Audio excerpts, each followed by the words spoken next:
500 પર કેમ ચાલુ કરવી, 500 થી ઓછું થાય તો પહેલાં જે જૂની ગાઈડલાઈન હતી 350ની તો એ ટાઈમે કરતા હતા તો હવે 500 પર કેમ કરવી, જો તમે એ પૂછવા માંગતા હો તો એનું બેસિકલી કારણ એ છે કે હું એક એક્ઝામ્પલ આપીશ કમ્યુનિટીના સભ્યો માટે. આ વસ્તુ તમે કહી રહ્યા છો તો એને વધારે એક એક્ઝામ્પલથી વધારે સારી રીતે સમજી શકશે. એ બરાબર છે વાત કે 500 CD4 પર દર્દી હેલ્ધી કન્ડિશનમાં હોય. ઘણીવાર એ કહે કે હું બિલકુલ તંદુરસ્ત છું, મને કોઈ તકલીફ નથી. પહેલાં તમે 350 પર આપતા હતા, હવે તમે 500નું કહો છો, તો મારે શું કરવા? થોડું હેલ્ધી કન્ડિશનમાં છે, હું શું કરવા દવા લઉં? આવા પ્રશ્નો ફિલ્ડમાં આવતા હશે. અમારી પાસે પણ આવા પ્રશ્નો ફિલ્ડમાંથી ઘણી વખત આવે છે.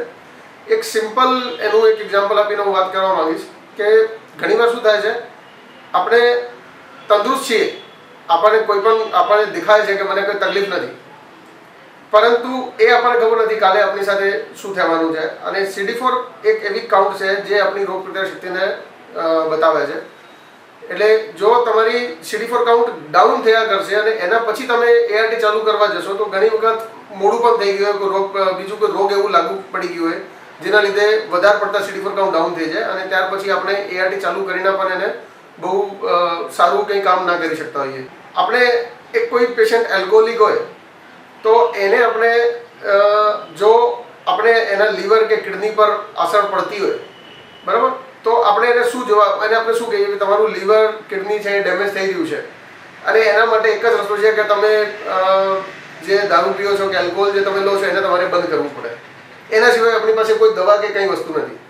સિમિલરલી HIV જે વાયરસ છે એનું પણ શરીરની અંદરના જે આપણા જે જુદા જુદા અંગો છે એના પર અમુક થોડી ઘણી અસર દરેક અંગ પર થોડી દરેક જગ્યા કરતો હોય. હવે જો આપણે એ રાહ જોઈને બેસી રહીએ કે કોઈ સિમ્ટમ આવશે, કોઈ તકલીફ થશે, પછી અમે દવા ચાલુ કરીશું, ત્યાર સુધીમાં અંગોની અંદર ડેમેજ ઘણું બધું થઈ ગયેલું હોય. પણ આપણી પાસે દવા એક એવી છે ART જે આપણે HIV વાયરસને આપણે કાઢી શકતા નથી. એલ્કોહોલની અંદર આપણી પાસે ઓપ્શન છે, એને કહી શકીએ કે તમે એલ્કોહોલ બંધ કરી દો, પણ HIV માટે આપણી પાસે કોઈ ઓપ્શન નથી. શરીરમાં પ્રવેશ કરી ગયું છે અને કાઢવાનું અમારી પાસે કોઈ વિકલ્પ નથી. એ શરીરમાં છે એ ધીમે ધીમે અમારા અંગોનો ડેમેજ કરી રહ્યું છે, અમારી રોગપ્રતિકારક શક્તિને ઘટાડી રહ્યું છે. એટલે અમારી પાસે એક જ ઓપ્શન છે કે આપણે હેલ્ધી કન્ડિશનમાં જો દવા આપીએ તો એ HIVને અટકાવી ના રાખે, જેથી કે આગળ અમારું જે શરીરના જે અંગો છે એનું ડેમેજ વધતું અટકી શકે. માટે હેલ્ધી કન્ડિશનમાં દવા ચાલુ કરવી ખૂબ જ હિતાવહ છે. એનાથી રોગ પ્રતિકારક શક્તિ પણ વધે અને બીજું જે આગળ ડેમેજ થવાનું છે એ પણ અટકી જાય અને માણસ તંદુરસ્ત લાઈફ જીવી શકે. એટલે 500 CD4 પર ART ચાલુ કરવું ખૂબ જ સારી વસ્તુ છે અને એવિડન્સ બેઝ છે. કોઈ એમના રાતોરાત ગાઈડલાઈન ક્યારે બદલાય ના.